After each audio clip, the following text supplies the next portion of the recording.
اعوذ باللہ من الشیطان الرجیم بسم اللہ الرحمن الرحیم اللہم صلی علی محمد وآل محمد وعجل فرجہم اللہم عجل لولیک الفرج والعافیت والنصر۔ مومن کرام، سب سے پہلے عید ہائے شعبانیہ کی مناسبت سے میں آپ تمام مومنین کی خدمت میں ہدیہ تبریک عرض کرتا ہوں، اور آج کی میری اس نشست کا عنوان ہے غیبت کے زمانے میں ہماری ذمہ داریاں کیا ہیں۔ غیبت کے معنی آنکھوں سے مخفی ہونا ہے، آنکھوں سے اوجھل ہونا ہے، نہ کہ موجود نہ ہونا۔ لہذا ہمارے امام ہماری آنکھوں سے مخفی ہیں، وہ زندہ ہیں، ہمیں دیکھ رہے ہیں، لیکن ہم انہیں نہیں دیکھ پا رہے، اور جب خداوند متعال چاہے گا اللہ کے اذن سے امام کا ظہور ہوگا، اور امام دنیا کو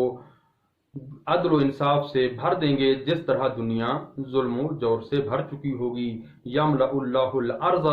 قسطا وعدلا وکما ملئت ظلم و جورا۔ اگر ہم چاہتے ہیں کہ اپنے امام کے صحیح مددگار اور صحیح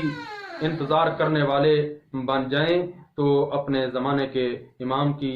غیبت کے زمانے میں اپنی ذمہ داریوں کا ہمیں علم ہونا چاہیے، احساس ہونا چاہیے، تاکہ ہم اپنی ذمہ داریوں کے مطابق عمل کر کے امام کے صحیح مددگار بن سکیں۔ سب سے پہلے دیکھتے ہیں، ہماری پہلی ذمہ داری یہ ہے کہ ہم امام کی معرفت حاصل کریں اور اپنے امام کو پہچانیں، جیسا کہ حدیث کے یہ جملے ہیں۔ حدیث میں کہا گیا ہے وَمَن مَاتَ وَلَمْ يَعْرِفْ امام زمانے ہی مَاتَ مِیتَةً جَاہِلیَّۃً، کہ جو شخص اس دنیا سے اپنے زمانے کے امام کی معرفت کے بغیر چلا گیا، گویا کہ وہ جہلیت کی موت مرا۔ علماء اور مفسرین نے اس جہلیت سے جو ہے کفر مراد لیا ہے، اور اسی طرح امام علیہ السلام کی معرفت اور پہچان کے حوالے سے ابو نصر نامی امام حسن عسکری علیہ السلام کا ایک خادم ہے اور صحابی ہے۔ امام مہدی علیہ السلام کی غیبت سے پہلے امام کی خدمت میں حاضر ہوتا ہے، اور امام علیہ السلام کی جب اس صحابی پہ خادم پہ نگاہ پڑتی ہے تو امام اجر اللہ شریف اس سے سوال کرتے ہیں، کیا آپ میری معرفت رکھتے ہیں؟ آپ مجھے جانتے ہیں میں کون ہوں؟ تو عرض کرتا ہے ابو نصر نامی صحابی کہ آپ میرے آقا و مولا امام مہدی علیہ السلام ہیں، اور میرے آقا و مولا امام حسن عسکری علیہ السلام کے فرزند اور بیٹے ہیں۔ تو میرے آقا و مولا اجر اللہ شریف فرماتے ہیں، ہرگز میری مراد اور میرا مقصد ایسی پہچان نہیں ہے۔ پھر ابو نصر عرض کرتا ہے، یا ابن رسول اللہ، پھر آپ ہی اپنا مقصد پہچان کا اور معرفت کا مجھے بیان فرما دیں۔ تو لہذا امام علیہ السلام فرماتے ہیں، اے ابو نصر سن، میں پیغمبر اسلام صلی اللہ علیہ وآلہ وسلم کا آخری جانشین اور آخری خلیفہ ہوں، اور اللہ کی طرف سے اللہ کی آخری حجت ہوں اس کائنات میں، روئے زمین میں، اور خداوند متعال میری برکت سے، میرے وجود کی برکت سے ہمارے خاندان اور ہمارے شیعوں سے مصیبتوں کو اور بلاؤں کو دور فرماتا ہے۔ تو مومنین کرام، ہماری پہلی ذمہ داری یہ بنتی ہے کہ اپنے زمانے کے امام کو پہچانیں اور اپنے زمانے کے امام کی معرفت حاصل کریں۔ اور ہماری دوسری ذمہ داری غیبت کے زمانے میں یہ ہے کہ ہم اپنے زمانے کے امام کی امامت کا اقرار کریں۔ امام علیہ السلام کی امامت کے اقرار کے حوالے سے امام محمد باقر علیہ السلام نے ایک روایت جو کہ رسول صلی اللہ علیہ وآلہ وسلم سے نقل ہوئی ہے بیان فرماتے ہیں، طوبى لمن ادرک قائم اہل بیتی وهو یتم فی غیبته قبل قیامہ، خوش نصیب ہے وہ شخص جو میرے اہل بیت میں سے قائم کے زمانے کو پالے اور ان کی غیبت میں ان کے ظہور سے پہلے انہیں اپنا امام تسلیم کر لے، اس کی امامت کا اقرار کر لے۔ ایسا نہیں کہا گیا کہ میری امت کے لوگ یا آنے والے زمانے والے لوگ گزشتہ امتوں سے افضل ہیں، کیونکہ اس زمانے میں نبی موجود ہوا کرتے تھے اور ائمہ علیہ السلام موجود ہوا کرتے تھے، ان کے معجزات اور ان کے کمالات کو لوگ دیکھ کے ایمان لے آتے تھے، اور اس زمانے میں ہمارے رسول بھی ہمارے درمیان میں موجود نہیں ہیں اور ہمارے زمانے کے امام بھی پردہ غیبت میں ہیں، اس کے باوجود بھی ہم اپنے زمانے کے امام کی امامت کا اقرار کر رہے ہیں اور اپنے زمانے کے امام کی امامت کو تسلیم کرتے ہیں۔ اس لیے خداوند متعال نے ہمیں برتری عطا فرمائی ہے، اور اس روایت کے مطابق خوش نصیب ہیں وہ شخص جو غیبت کے زمانے کو پالیں اور اس کی امامت کو تسلیم کر لیں۔ اور اسی طرح مومنین کرام، ہماری تیسری ذمہ داری جو اہم ذمہ داری ہے وہ فقہا کی طرف، علماء کی طرف رجوع کرنا ہے غیبت کے زمانے میں۔ اور جس طرح کے خود امام علیہ الصلوۃ والسلام عاجل اللہ شریف نے خود فرمایا ہے، اما الحوادث الواقعات فارجعوا فيها الى رواه حدیثنا فانهم حجتی علیکم وانا حجت اللہ علیہم۔ ہر زمانے میں پیش آنے والے حوادث اور مسائل اور مشکلات میں ہماری احادیث بیان کرنے والے راویوں کی طرف رجوع کریں، کیونکہ وہ میری طرف سے آپ پر حجت ہیں اور میں اللہ کی طرف سے ان پر حجت ہوں۔ تو لہذا دین کو سمجھنے کے لیے، فقہ کو سمجھنے کے لیے، مسائل شرعی اور تمام مشکلات کے حل کے لیے علماء کی طرف، فقہا کی طرف، مرجعیت کی طرف رجوع کرنا ہمارا وظیفہ اور ہمارا فریضہ ہے اور ہماری غیبت کے زمانے میں ذمہ داری ہے، تاکہ ہم دین کے اوپر صحیح معنی میں عمل کر سکیں۔ اور ہماری چوتھی ذمہ داری یہ ہے کہ غیبت طولانی ہے، غیبت کبریٰ کا زمانہ ہے۔ ہمارے آباء و اجداد انتظار کرتے ہوئے اس دنیا سے چلے گئے ہیں اور آج ہم خود بھی امام کے منتظرین میں ہیں، تو لہذا امام علیہ الصلوۃ والسلام کی غیبت طولانی کے حوالے سے کسی قسم کے شک اور شبہ میں ہمیں نہیں پڑنا چاہیے کہ امام کا ظہور کیوں نہیں ہو رہا۔ تو لہذا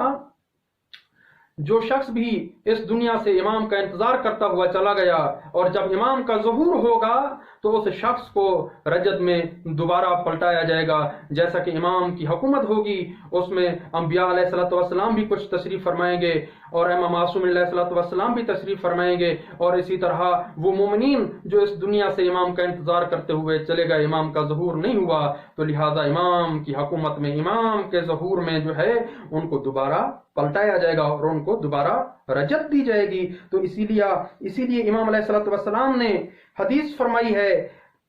لا تشکن فود الشیطان انک شککتا، ہرگز اپنے اندر شک اور شبہات پیدا نہ ہونے دو، کیونکہ شیطان تو یہی چاہتا ہے کہ تم شک میں مبتلا ہو جاؤ۔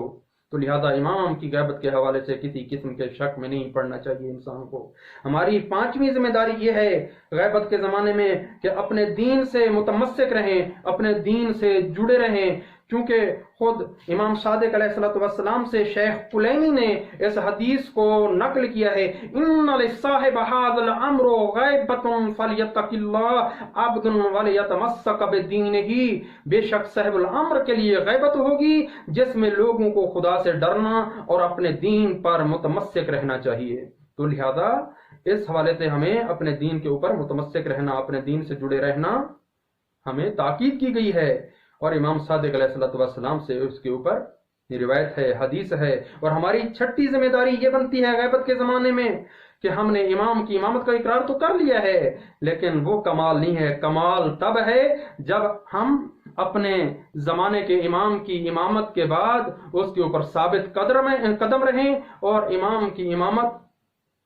کے اوپر جو ہے یقین کو باقی رکھیں اور امام کی اطاعت میں زندگی گزاریں، امام کی بیعت میں زندگی گزاریں، جیسا کہ ہم دعائے عہد میں حضرت امام صادق علیہ الصلوۃ والسلام سے یہ جملہ جو نقل ہوا ہے اور پڑھتے ہیں، کیا کہتے ہیں؟ اللہم انی اجدد له فی صبیحۃ یومی ھذا وما عشت من ایامی احدا وعقدا وبیعۃ له فی عنقی لا احول عنہ ولا ازول ابدا اللہم اجعلنی من انصارہ وعوانہ۔ پروردگارہ، میں ایک بار پھر یہ عہد کرتا ہوں آج اور جب تک میں زندہ ہوں، اپنے اس عہد و پیمان اور بیعت جو میری گردن پر ہے میرے زمانے کے امام کی، اس سے میں کبھی منحرف نہیں ہوں گا اور اس بیعت کو اپنی گردن سے نہیں توڑوں گا۔ تو لہذا ہمیشہ اس پر میں ثابت قدم رہوں گا، اور خدایا مجھے ان کے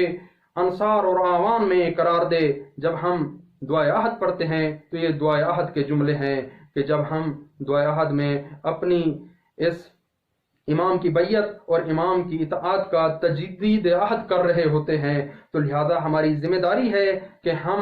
امام کی بیعت اور امام کی اطاعت پہ ثابت قدم رہیں۔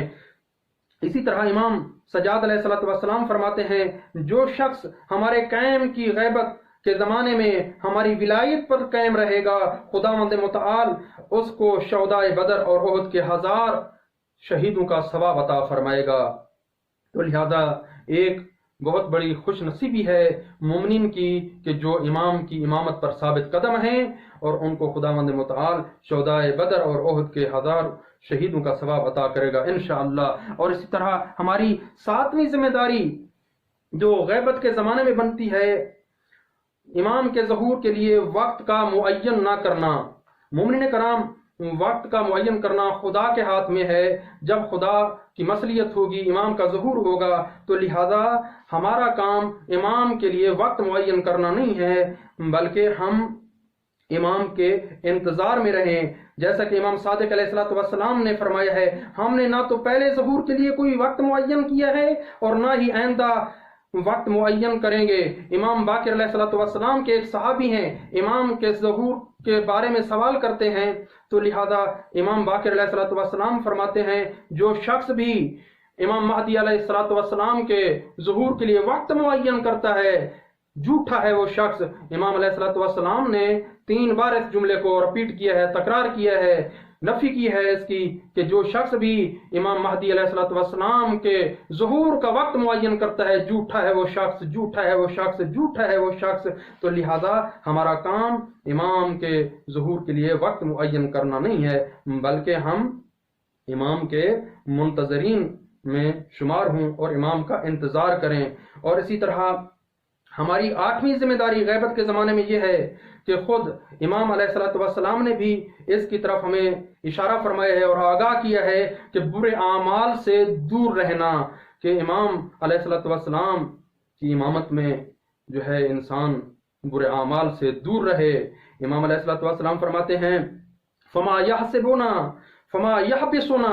عنہم الا ما یتصل بنا مما نکرہوہ ولا نؤثروہ منہم، کوئی بھی چیز ہمیں اپنے شیوں سے جدا نہیں کرتی مگر خود ان کے برے اعمال جو ہمارے پاس پہنچتے ہیں، جن اعمال کو ہم پسند نہیں کرتے اور شیوں سے ان کی امید بھی نہیں ہے۔ اور ہمارا یہ مسلم عقیدہ ہے کہ ہمارے ڈیلی کے اعمال، روزمرہ کے اعمال امام کی خدمت میں پیش کیے جاتے ہیں، اور امام ہمارے اچھے اعمال کو دیکھ کے خوش ہوتے ہیں اور ہمارے برے اعمال کو دیکھ کے ان کو اذیت پہنچتی ہے، اور امام ہم سے راضی اور خوشنود نہیں ہوتے۔ تو لہذا ہمیں اپنے زمانے کے امام کی غیبت میں ہر قسم کے گناہ سے اپنے آپ کو بچا کر رکھنا چاہیے۔ تو لہذا اسی طرح امام علیہ السلام کی غیبت کے زمانے میں ہماری 9ویں ذمہ داری یہ بنتی ہے کہ امام کے فراق اور امام کی جدائی کا احساس کرنا اور حزن و ملال میں رہنا اور امام کے لیے کثرت سے دعا کرنا، یہ ہماری 9ویں ذمہ داری ہے کہ ہم امام کے فراق کو اور امام کی جدائی کو سمجھیں اور اس کا ہمیشہ احساس کریں۔ اور ہماری 10ویں ذمہ داری یہ ہے کہ امام علیہ السلام کے لیے یہ مومنین جتنے بھی ہم نے ذمہ داریاں عرض کی ہیں یہ سب ہمارے اپنے لیے ہیں، لیکن کچھ اپنے زمانے کے امام کے لیے بھی کچھ خاص کر کام انجام دیں جس سے ہمارے امام راضی ہوں اور ہمارا خدا راضی ہو اور امام ہم سے خوشنود ہوں اور ہم امام کے سچے منتظر بنیں۔ امام علیہ السلام کے لیے صدقہ دیں اور اس نیت سے صدقہ دیں کہ اس کا ثواب میں امام کی خدمت میں ہدیہ کروں گا اور اس کے صدقے خداوند متعال میرے امام کے ظہور میں تعجیل فرمائیں۔ تو لہذا امام کی ذات کے لیے صدقہ دینا بہت بڑی تاکید کی گئی ہے۔ اور اسی طرح امام علیہ السلام کے لیے اس نیت سے چند صفحات قرآن مجید کی تلاوت کرنا، ویسے تو روایات میں جو کہا گیا ہے کہ 40 آیات کی تلاوت کرنا مومنین کی علامت میں سے ایک علامت ہے، لیکن اگر اس نیت سے امام کی نیت سے کہ اس چند صفحات اور چند آیات کی تلاوت کر رہا ہوں کہ اس کا ثواب میں امام کی خدمت میں ہدیہ کروں گا، اور اس تلاوت کے صدقے میں خداوند متعال میرے امام کے ظہور میں جلد تعجیل فرمائے۔ تو لہذا امام کے نام سے چند صفحے قرآن مجید کے پڑھنا بہت ثواب ہے، اور انشاءاللہ خداوند متعال جو ہے ہمارے امام کے ظہور میں تعجیل فرمائے۔ اور ہماری 12ویں ذمہ داری یہ بنتی ہے کہ امام علیہ الصلوۃ والسلام کے لیے کثرت سے دعا کریں، امام کی صحت و سلامتی کے لیے، امام علیہ الصلوۃ والسلام کے ظہور کے لیے دعا کریں۔ اسحاق بن یعقوب کے سوالوں کے جواب میں سے ایک جواب اور ایک سوال یہی تھا کہ خود امام علیہ الصلوۃ والسلام نے جواب فرمایا، اکثروا دعا بالتعجیل الفرج فإن ذلك فرجكم، اکثر الدعاء بالتعجیل الفرج فإن ذلك فرجكم، میرے ظہور کے لیے کثرت سے دعا کیا کرو کیونکہ اس میں آپ کے لیے بھی خوشنودی ہے اور آسائش ہے۔ تو لہذا امام علیہ الصلوۃ والسلام کے لیے ہمیں کثرت سے دعا کرنی چاہیے، اور زیارت عاشورہ اور دعائے توسل اور دعائے عہد اور تمام مناجات جو ہیں اس نیت سے ہم پڑھیں کہ خداوند متعال اس کے صدقے میں ہمارے امام کے ظہور میں تعجیل فرمائے۔ اور اس کے علاوہ جو ہماری 13ویں ذمہ داری بنتی ہے وہ یہ ہے کہ ہم امام کے لشکر میں اضافہ کریں اور امام کے لشکر میں اضافے کا سبب بنے، اپنی اولاد کی صحیح تربیت کر کے، اپنی اولاد کو دین سکھا کے اور ان کی صحیح معنی میں تربیت کر کے امام کے لشکر میں اضافہ کریں۔ جیسا کہ ہم زیارت ناہیہ میں پڑھتے ہیں، کاش ہم کربلا میں ہوتے، امام حسین علیہ الصلوۃ والسلام کا ساتھ دیتے، امام علیہ الصلوۃ والسلام کے لشکر میں شامل ہوتے اور یزید کے لشکر سے جنگ کرتے، امام کے قدموں میں ہم شہید ہوتے۔ اگر آج ہم یہی کہہ رہے ہیں کاش ہم کربلا میں ہوتے ہیں، تو لہذا جو ہم یہ کہتے ہیں آج پردہ غیبت کے زمانے میں اپنے زمانے کے امام کے لیے اپنی اولاد کو آمادہ کریں اور اپنی بھی اور اپنی اولاد کی صحیح تربیت کریں اور خود بھی دین سیکھیں اور اپنی اولاد کو بھی دین سکھائیں، تاکہ جب امام ظہور فرمائیں ہمارا لشکر اور ہماری اولاد جو ہے امام کے لیے آمادہ ہو۔ تو یہ لشکر کا آمادہ کرنا بھی ہماری ذمہ داری بنتی ہے۔ جیسا کہ والدین کو اولاد کی نافرمانی پہ آگ کرنے کا اللہ نے حق عطا فرمایا ہے، کیا اگر کوئی اولاد نافرمانی کرتی ہے تو والدین کو حق ہے، چاہے اسے اختیار دیا ہے کہ اسے آگ کر دے اور لا تعلق کر دے۔ اسی طرح جو والدین اپنی اولاد کو دین نہیں سکھاتے، جو والدین اپنی اولاد کی صحیح تربیت نہیں کرتے اور دین کے راستے پہ انہیں نہیں چلاتے، خداوند متعال نے اولاد کو بھی حق دیا ہے، چاہے تو اولاد اپنے اس والدین کو آگ کر دے اور اپنے سے لا تعلق کر دے، اور اس بات پہ روز محشر بھی والدین سے سوال کیا جائے گا اور ان سے اس بارے میں پرسش کی جائے گی اور والدین کو سزا دی جائے گی، اور یہاں تک ملتا ہے کہ ان کو جہنم میں ڈال دیا جائے گا۔ تو لہذا ہر والدین کو چاہیے اپنی اولاد کی صحیح تربیت کریں اور امام کے لشکر کے لیے آمادہ کریں۔ اور ہماری آخری ذمہ داری یہ بنتی ہے کہ جو کہا گیا ہے کہ انتظار الفرج افضل العبادت، کہ بہترین ہماری عبادت امام کا انتظار کرنا ہے۔ تو لہذا میری دعا ہے آخر میں کہ ہم سب کو خداوند متعال امام کا انتظار کرنے والوں میں شمار فرمائے، ہم سب کو امام کے لیے سچا محب اور سچا سپاہی بننے کی توفیق دے، اور خداوند متعال ہمارے امام کے ظہور میں تعجیل فرمائے، ہم سب کو امام کے مددگاروں میں اور ان کے اعوان و انصار میں شمار فرمائے۔ اللہم صلی علی محمد و آل محمد وعجل فرجہم۔